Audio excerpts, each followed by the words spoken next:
AFTV, it's hard to have anything positive about tonight. Anything positive. I don't know who was managing us today after Unai Emery. Was that Freddie Lumba or was that Ian Dowie? I couldn't tell the difference because some of the substitutions also he made. I mean, Pepe, until today, it's probably his best performance, but until then he's been looking like another Joel Campbell. Until today. Today was probably Pepe's best domestic game he's had.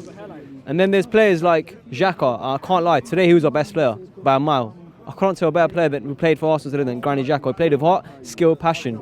And then there's players also, I look at Socrates and David Luiz. They're very talented individually, but why can't they play together?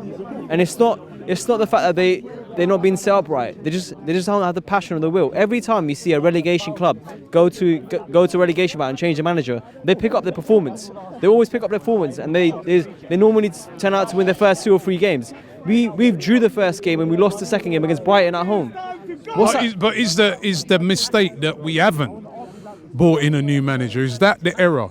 That a lot of fans here, they knew the writing was on the wall. After, remember, we lost that game to Leicester. Then there was an international break, literally 2 weeks, right? And they gave him the vote of confidence.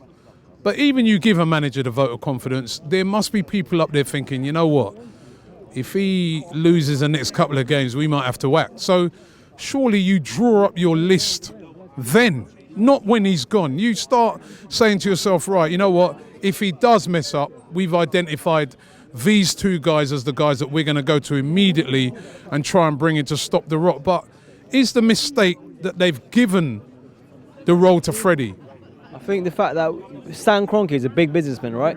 Every businessman needs to have a contingency plan. Where was this with Arsenal? He's a Pringle-looking prick from the other side of the world. He's doing absolutely nothing. He's got no passion, no desire. Since he's come in 2007, he's only taken the club backwards. He uses our club to invest in American football. Like, what's going on? What is going on? Are we that? If he wants to do that, go buy Fulham or something. Not Arsenal Football Club, not one of the biggest clubs in the world.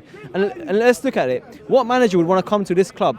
This club has one of the biggest ambitions and the biggest expectancies you could have as a club, right? The fans have a lot. The fans, yeah. I don't know about them up there. But the budget's rock bottom, so it doesn't match each other. You look at Man City. Pep Guardiola comes to Man City. What does he get? 150 million to spend on fullbacks, just on fullbacks. When on Unai Emery's first year, when he had 60 million to buy 5 or 6 players, what happened? We spent 60 million for 5 new players when we had a new manager.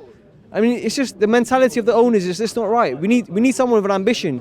And who would you bring in? I would ideally, because there's a lot of rumours about Simeone, he would be the ideal target. And people are saying Allegri can't speak English, but don't forget, when Pochettino first came to England, he couldn't speak English. He had a translator. If you want, I'll learn Italian. I'll translate for Allegri if you want. I don't care. Right now we're in need of something. We need a massive change right now. And when I look at this club, the players don't seem to have the passion anymore.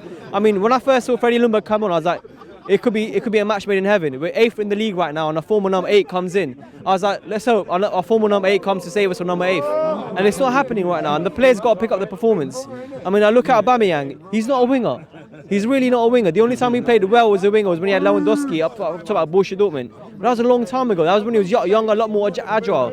He's a striker. You play him to his strength. And Guendouzi, I'm surprised he didn't come on because he normally affects the games. He normally drives past the midfielders and makes things happen. He's like the Undertaker. Like, he comes back from the dead and just rises and then he makes things happen after towards the end of the game. And we didn't have anyone like that today. I mean, Pepe, was the only good positive apart from Xhaka. That's it.